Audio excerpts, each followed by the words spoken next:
In this video series, we will solve a number of optimization problems using a framework called OR tools from Google. Okay. Now, the optimization problem, it can be as simple as, let's say we are planning a trip. We want to visit some 5 cities, right? Now, our objective maybe we want to reduce the cost of the trip, or maybe the fuel of the trip, or maybe we want to maximize the time we spent in the cities. Now, in all these problems, we have certain constraints. For example, one constraint could be the speed limit between different speed limits between different routes. Okay, so we have to achieve our objective under the given constraints. Okay, all right. Now, we will solve a number of problems related to network flows, routing, schedule, packing, assignment, etc. etc. In this video, we will look at network flows. Now, one disclaimer, majority of the images and the code is coming from the OR tools documentation itself. Okay, all right. So network flows. Now, if we can represent a problem as a graph consisting of these nodes and then the links between them, then we can use these network optimization techniques to solve those problems. Okay. For example, let's say we have a factory at node 0 producing some goods. And then let's say 1, 2, 3 are our warehouses, and node number 4 is where we sell the product. So once we manufacture the products at node 0, we want to take them to node 4. Okay. Now we have these various routes or links, and each one has a certain limit. For example, on this road, we can take only, let's say, 20 tons at a time, right? We are not allowed to take more than 20 tons. Maybe on this road, 30 tons, etc. Okay. Now, so we want to maximize the amount of goods we take from our source, which is node 0, to, let's say, our sink, which is node number 4. Okay.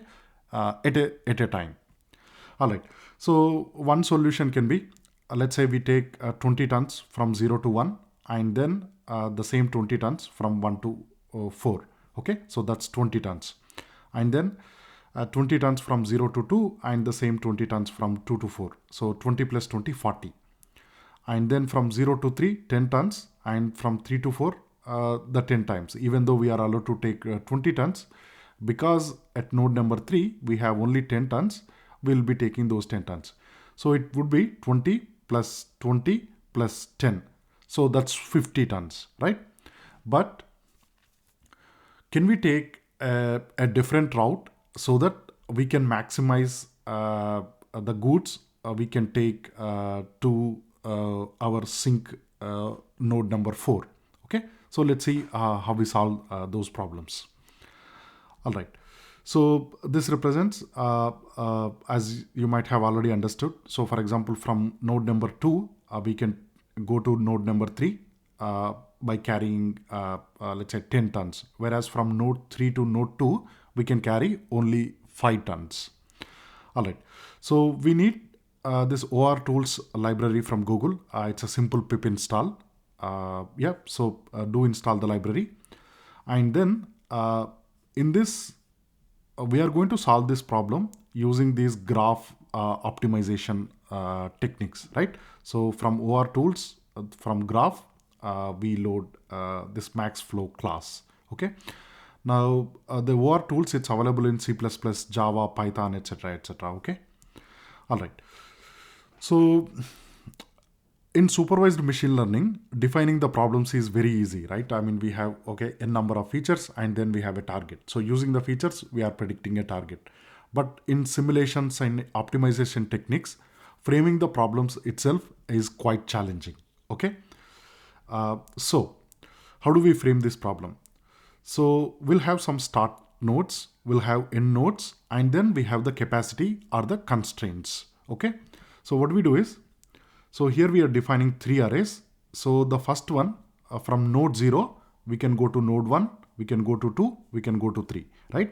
So our starting node 0, our ending node 1, 0, 2, 0, 3. Okay, so we have captured this path, and this path.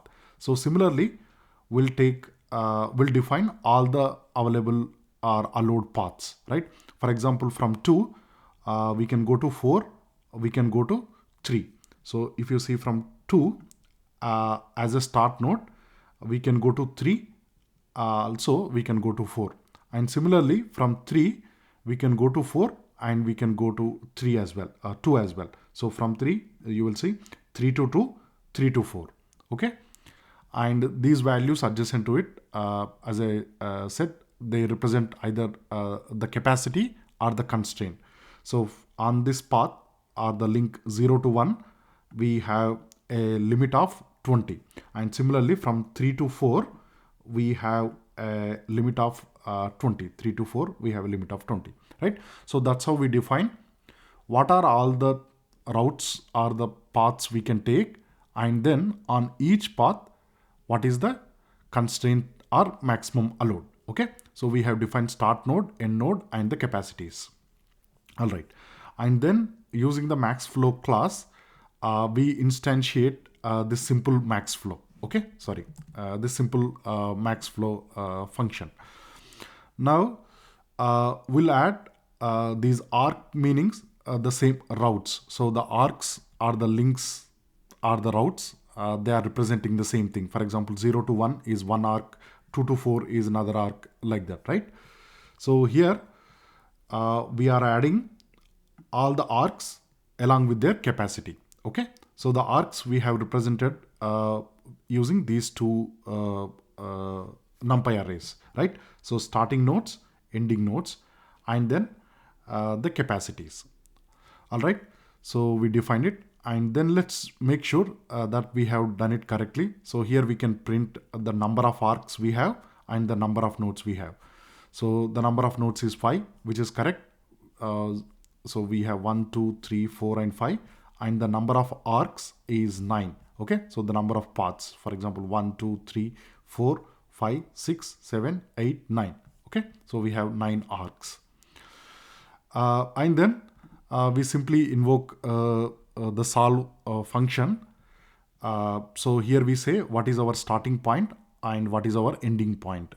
In other words, the source and the sink. So our source is node number 0. Our sink is node number 4. Okay. So a lot happen under the hood with this command. The algorithms, they iteratively solve for maximizing or minimizing our objective function. So in this case, because it is max flow, so it is the algorithm try to maximize the amount of goods we can take through this network. All right. And then so this will return the status. Now, if for some reason if we cannot achieve an optimal status, or if the problem is ill-defined, etc., here we are throwing an error, right? Otherwise, let's say we have defined the problem correctly, and the algorithm is able to find the optimal solution. So here we are finding the optimal flow. Okay, so the maximum flow, it says, is 60. Okay, and we will see how we can take 60. So initially, if you remember, we took 20 here, and 20 from 0 to 1, and the same 20 from 1 to 4, and then 0 to 2 we took 30, but because from 2 to 4 we are allowed to take only 20, so we left 10 here and we took only 20 here. So 20 plus 20, 40, and then we took 10 from 0 to 3, and the same 10 from 3 to 4. So our rudimentary solution, we have a maximum load of some, or maximum goods of 50 tons. But the algorithm, it is able to find out a path where we can transport 60 tons, let's say. Okay, 60 tons. And it also shows what are the routes we need to take, right? And along with the flow. So I'll show you. For example, so here what we are doing is, we are simply taking the solution flows. Okay, so what are all the routes we need to take along with the amount, and then we are looping over it to print the arc connecting the two nodes, and then the flow we have to take along with the maximum capacity. So what algorithm did is, so it's saying from 0 to 1, 2, 3. So the maximum capacity is 20, 30, and 10. And the algorithm is also suggesting, hey, take the maximum allowed. So starting from this point, we are taking the maximum allowed 20 tons to node 1, 30 tons to node 2, 10 tons to node 3. Okay, so that's what this is suggesting. So the arc which is connecting these two nodes, and then the amount we can take. And then from node 1, where we have 20 tons, so the algorithm is saying, hey, from node 1, don't take anything to node 2. So from node 1 to node 2, don't take anything. So 0. And from node 1 to node 4, 20. Okay, so it is simply saying, hey, take 20 units or tons from node 0 to node 1 and carry forward those 20 units from node 1 to node 4. Okay, so that path is completed. And then from node 2, where we have 30 tons, right? Here we have taken 30 tons. Now at this time, the algorithm is suggesting, hey, from node 2 to node 3, take 10 tons. From node 2 to node 3, take these 10 tons, and then the remaining 20 tons are transported to node 4 or the sink. Okay. So along this path, we have taken 30 tons. We split the 30 tons into 10 and 20. 20 we took along this path, and the remaining 10 we took to node 3. Okay. So at node 3, we already have 10 tons. And in this step, the algorithm is suggesting, hey, take 0 to 3. So take 10 tons from 0 to 3. That's 10. And you have already 10 tons here. So add these 10 to this 10, 20, and take those 20 tons to node 4. So as you can see this way, we have transported 20 along this path, 20 along this path, and also 20 along this path. 10 coming from node 2 to node 3, 10 coming directly from node 0 or source to node 3. Okay, so that's how we are able to maximize the flow. Okay, I hope that's clear. A quick revision. If we can represent a problem as a network using these nodes and connecting arcs along with the capacity constraint, then we can use these network optimization techniques to either maximize or minimize the amount we can transport through this network. Okay. All right. If anything is not clear, if you have any questions, obviously, please ask me in the comment section. I will definitely answer. And disclaimer, as I mentioned, all the images and the code is based on the documentation. Okay. All right. Thank you very much.